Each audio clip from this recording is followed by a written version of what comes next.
Welcome back. We are excited that you are watching Ask the Ministers of God. Remember to interact with us one-on-one. You can catch us on our Facebook page, Ask the Ministers of God. Tafadhali enda pale, like, uliza swali, comment. At least one is tuko na audience. Vile get into our YouTube page, subscribe, like, comment. Kila kitu at Ask the Ministers. And to add to that, Twitter at Ask the Ministers of God. Kindly let us interact. Na upate kuuliza ama kutueleza topics ambazo ungependa tupate kudiscuss that would be beneficial for you. Remember, we are here purposely for God to use us to transform your life. Men of God. Kabla tu kuendelea na maswali. Ishafika pale Pastor Kamau. Hata kama ni pengine kabla uokoke. Ukasikia hasira, wacha tuite roho ya Cain. Imefika ama iko juu yako. Ukasikia ni kama unaweza fanya hivyo mtu. Usikie tu hasira umtende jambo mbaya. Okay, and I must confess niseme ya kwamba mtu wa kawaida ambaye si regenerated is capable of doing anything. Na mtu asikudanganya kwamba hawezi kuwa na hajaokoka ama hajajuana na Mungu vizuri. Okay, kitu kinacho differ ni levels za watu, hofu ile mtu background ile amekujia. Lakini hata mimi kuna wakati kuna kitu kinafanya nasikia kama unaweza kata mtu unaona kama unaweza kata mtu, ingiza mdomo kichwa ukate kwa sababu ya hasira. Unajua ni kitu kinakuwa kinaingia ndani yako, unasikia kwamba nifanye kitu, ni retaliate, nilipisa kisasi.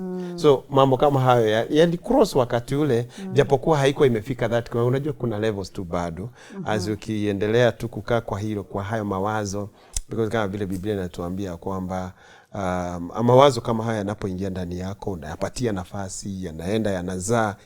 Sasa mambo kama haya yanazaa. Pastor Zachary, unajua kwanza vile umetulia na shati ya pink na tai na match. Ukiwa pamoja na pastor. Did you ever go through that so that someone who's watching can feel, can I really be able to identify are these men of God washaipitia such temptations? Have they ever been through such? Unasikia sasa huyu mtu amenikasirisha, ninaweza nikampepeta. Let me say that I've gone through a certain level of anger. But I may say that fortunately, nililelewa kanisani. Tangu nikiwa kuzaliwa sasa nimekulia kanisani. So hata wakati ambapo nimekasirika sana, there is something in me that used to tell me and remember, whatever you're doing is not good. So hata nikikasirika ninafika mahali nina cool down. But kama vile pastor amesema, mtu ambaye hana hiyo, a normal human being who has not met Christ and been regenerated, kama sasa haungelelewa hivyo, it is possible for you to feel like you can do anything. It would go overboard. So for you watch, Pastor Zachary, yes. Unajua unakaa ni kama unaweza fanya boxing vizuri. But thank God now you are boxing the devil. Praise God. Amina, glory to God. Sawa, let's hear what you asked. Kwa majina naitwa Joseph. Niko na swali kwa pastor. Katika hii maisha yako ya priesthood, ushaikuwa threatened? Pastor, you stood for God. Unahisi kabisa in your spirit, I've really stood for God in a particular issue. Have you ever felt threatened? Well, me personally nishaisikia, but sio level ile ya juu sana. Unajua zote kuna vile tu ambavyo unajijua kwamba hapa okay iko, lakini si vile sana. Lakini ni kuna mahali, I remember there's a place tulienda kuhubiri, and hao walikuwa ni watu wale wa upande ule mwingine. our other brothers were the other side. So tukaenda tukahubiri, and so wakasema tunafukuza majini yao, tunafukuza nini. And that time tukasikia kwamba nisikia kwamba sasa ni kama tukitoka hapa tukikuja hapa kesho, sasa hapa kuna kitu kinaweza kufanyika. Yes, kuna wakati mshasikia hapa sasa Mungu asipotembea kuna kitu kitafanyika. Badhango haikufika hiyo maeneo.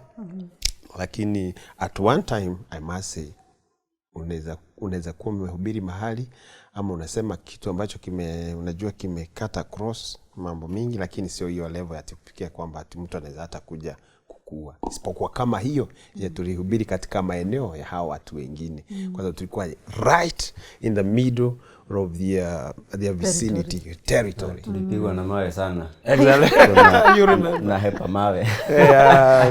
God, this is so encouraging. Kwa umepata kusimamia Yesu. Kabisa. Oi, Mungu awakumbuke na arembeshe hiyo taji. Actually we were dodging those you remember tulikuwa kwa hiyo lorries zilikuwa zinakuja kama alikuwa held kama grenades. Wow. But we thank God. God protected. God protected us. Now let's flip now on the other side. Yes. Pastor Zachary.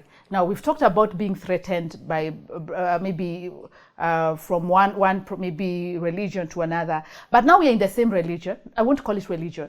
We are in the same faith. And you find, knowing the power and authority we have, ni mara nyingi sana tunaweza tukatumia uwezo wetu, what we know, to fight against each other. Hii ni ile unasema pastor amenunua gari ama ndugu fulani amenunua gari. Unapata mama kwa kanisa anairekia, anaikeria, anaipakeria, anaipangarasha. Na anasema anafunga laini zake za pesa. What happens with that? Because that is also jealousy, envy, witchcraft. I think it has ever happened to me personally. Wow. Oh no. Yeah. I came to know about it through someone ambaye alikuwa anahusika katika jambo hilo. So alikuja akaniambia vile walikuwa nafanya. What? So it happens in church? Yeah, in church. Yes. So I mean, haya mambo yanafanyika kwa Wakristo. Kabisa. Hata kwa pastor. Hata kwa enyewe hata sio Wakristo. Yeah, so alikuja kaniambia, unajua sisi na fulani tulishikana, tukaenda mahali fulani maombi, tukaomba, tukafunga sana siku nyingi. Yeah, kwa sababu ya 1 2 3 against you. Ndio.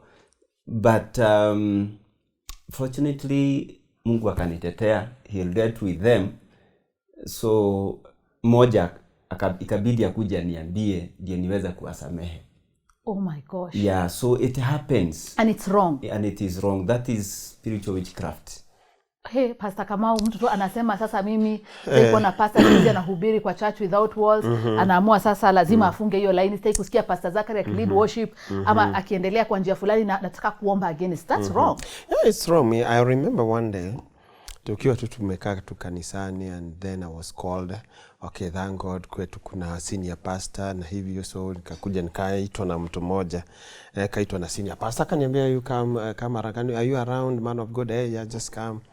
Kwenda pale nikakuta another sister. Akasema hivi, hey. Hata akasema ya kwamba my wife amekuwa na challenge, sijui anamuonea, anafanya nini. Baada, okay, to make the long story short, hiyo mambo yote kumalizika. You know what she said? Wakati aliona kwamba amekuwa cornered, hana ushuhuda wa kutosha, hana nini, he said, Pastor, forgive me. Unajua, mimi nilisikia vibaya kwa sababu yako na bwana yake. Wako na bwana yake na wanakaa vizuri na mimi sina bwana, so nikasikia vibaya openly. That's what she said. Ya kwamba anasikia hivyo. Kwa hivyo haya mambo tunaona yako. What we are going to our next question, but I need us also to get remedy before we end this podcast. We need to understand for a Christian, Pastor, one word, what do you tell that Christian operating in witchcraft? Utamwambia nini? Karibu hata niongee Kikuyu. He is working for the devil. Wow. Yeah. Pastor, one sentence before we go to the next question. Ajielewe tu na kile mtu ambacho Mungu ameachilia kwa maisha yake ndicho atakachoweza tu kukipata. Next question. Being a man of God inaweza kuweka kwa conflict na institutions ama a lot of people. So I would like to ask, as a man of God, have you ever considered owning a gun or a bodyguard at some point? Hapo ndio tena ninaomba mkunywe juice alafu tujibu. Kama je, mambo yashaikuwa mazito sana hadi ukasema I want a bodyguard, which is okay, ama wacha sasa hata mimi nichukue gun. Na sio ya kushoot watu ama kufanya mambo, kujiprotect. Just tell us shortly. Okay, tunaweza kusema ni kwamba our dear sister, nikwambie kwamba kuna mambo haya yako, lakini pia yako kwa levels tofauti. Pengine kwa kiwango kama changu mimi mahali nimefika, sijaifikiria kitu kama hiyo because kama ni vile nilikuwa nasema kuthreateniwa na nini haijafika to that level, but there are people who are up there maybe kama bishops wale wakubwa na pengine. So you would say maybe just to cut you short, yes. Pastor, do you think such great men should have protection? Just yes or no? I think it is necessary. It is necessary. Yeah. For protection. Yeah. Wow. And we are excited. Thank you for answering those questions. We have 2 minutes to go. And I want to honor, I think this calls out to Kenyans, let us honor men of God. They go through a lot. It is not just being, having accolades, kupigiwa makofi. There's so much spiritual warfare to it. Basa kuna watu wanatazama pale wanasema, hawa men of God wanakuanga watu wa kawaida ama wanakuwa mshuka kutoka binguni. We have introduced a segment called On a Lighter Note on Ask the Ministers of God. Pastor, gangari, sawa? On a lighter note is just a very easy segment. We need wajue, nyinyi ni watu wa kawaida. So, tunataka kufanya kitu pepeta. Where is my ball? Nataka tufanye, nione kama tutafanya 5-5. Sawa? Pastor Zakari, wewe unacheka, wewe unaonekana uko ready. Patia pastor mpira. Yeah, here. 5 non-stop. Za Pepeta hivi. Kama tu umeketi, unaipepeta tu hivi. Nikiwa nimeketi. Ama unataka kusimama? Yote naweza jaribu. I can do all things through. Washirika tafadhalini, these are your pastors. Tunashangilia. All right? Haya, wacha tushangilie Pastor Zakari. Wewe makofi ya Pastor Zakari akianza. 1 2 go. Even though huwezi pepeta, you can worship. Thank God. Uko na kipawa kingine. Pastor Kamau, you can do it. Unaona hata inanipotelea. Let me see how I can do it. Yeah. Akifikisha 5. Akiwashirika At watu wa least Kingdom 5. Seekers wako hapa wanaona home church pastor. Leta niwaoneshe how it's done. Wacha sasa niwaoneshe mkitaka kufanya pepeta. This is what hii ni mpira. Huu ni mguu. You have to be very, unaifanya lightly, unaona? Unaifanya 1 2 3 4 5, but sasa unafanya na mguu. Unaelewa? Unafanya sana mguu. You get it? That's the gist. All right, thank you very much for watching Ask the Ministers of God, our men of God right here, my local pastors. Now, tafadhali msitoe ile stamp mlikuwa mmeka kwa jina yangu ndio kuambia mfanye pepeta. Lakini stamp sasa kama mshirika. They are our local pastors. They've done well. They've told us about dealing with the spirit of Cain. But nevertheless, you guys are fun. Thank you for letting us know you are real. You're just nyinyi ni watu wa Mungu, but you are men called by God. Kwa hivyo mkiwa wadogo pia mko mnacheza pepeta. But here you can sing and you can preach. But sasa pepeta naona imewahepa kidogo. But nimewapea tips. Lightly to 1 2. See you next week, same time, same station. My name is Super Warui.